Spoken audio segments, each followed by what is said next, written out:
C'est Florian Philippot, l'invité politique de territoire d'Info, de Public Sénat et de Sud Radio. Vous êtes vice-président du Front National des députés européens. Marine Le Pen, qui n'a pas manifesté contre le mariage pour tous hier, a dit qu'elle n'abrogera pas le texte, mais qu'elle le réécrirait pour en faire l'union civile. Alors pourquoi pas dire tout simplement abrogation? C'est un mot qui vous fait peur? Non, c'est un mot technique, de technique légistique. C'est la même chose. Non, c'est remplacer, si vous voulez. C'est un engagement qu'on a pris depuis longtemps, remplacer effectivement ce mariage par, alors elle l'a appelé effectivement hier union civile, c'est une sorte de Pax très améliorée. Voilà, moi je pense surtout. Mais pourquoi il y a une difficulté sur le mot? Non, il n'y a pas de difficulté sur le mot, mais je pense que les Français. Dire abrogation.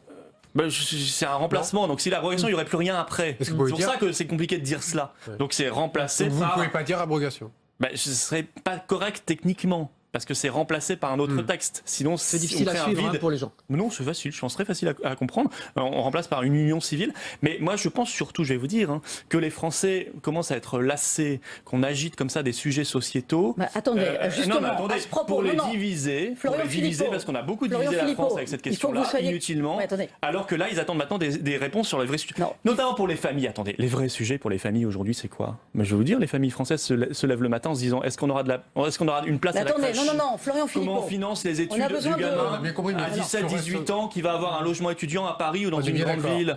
Quel est le niveau des allocations familiales? C'est ça aujourd'hui les vraies questions des familles françaises. Pour la première fois hier, le Front National a quand même parlé dans le cadre de la manif pour tous. Marion Maréchal Le Pen a fait un discours, elle a pris la parole, donc elle a dit: nous refusons ce monde de désaffiliés, de consommateurs compulsifs et interchangeables. Est-ce que vous partagez ces paroles? Vous êtes dans le même parti. Mais moi je n'ai jamais considéré que l'homme ou la femme se réduisait à ce qu'on voudrait faire aujourd'hui, c'est-à-dire producteur, consommateur, qui devrait travailler le dimanche, qui serait corvéable à merci. Non, bien sûr que non, moi j'ai une autre conception. Donc elle parlait au nom du Front National, interdiction de la GPA, interdiction de la PMA, et on partage tous les mêmes valeurs, vous y compris?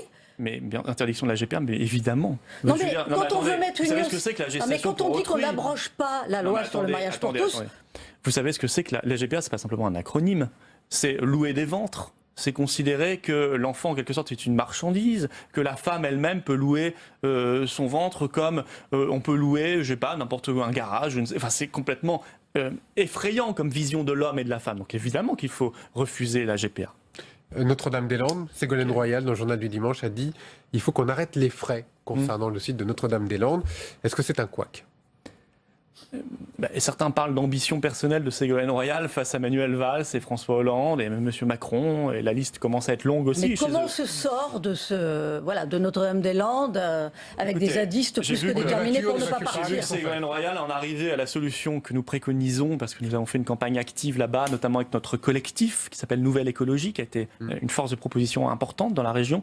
Nous préconisons, nous, un agrandissement de l'aéroport existant de Nantes, et pour éviter cet aéroport qui est coûteux, probablement inutile et qui est mauvais pour l'environnement. Voilà. Après, ils ont fait le choix d'un référendum local. Donc il y a une difficulté, puisque le peuple local, en quelque sorte, s'est exprimé. Il faut se conformer à ce qui a été dit. En principe, il faut appliquer la loi. Oui, moi je suis démocrate. Même j'étais pas d'accord, moi j'ai voté non, enfin j'aurais voté non, et nous avons appelé à voter non, mais le oui l'a emporté à 56%. Donc il faut évacuer. Normalement, il faut respecter la volonté sortie des urnes.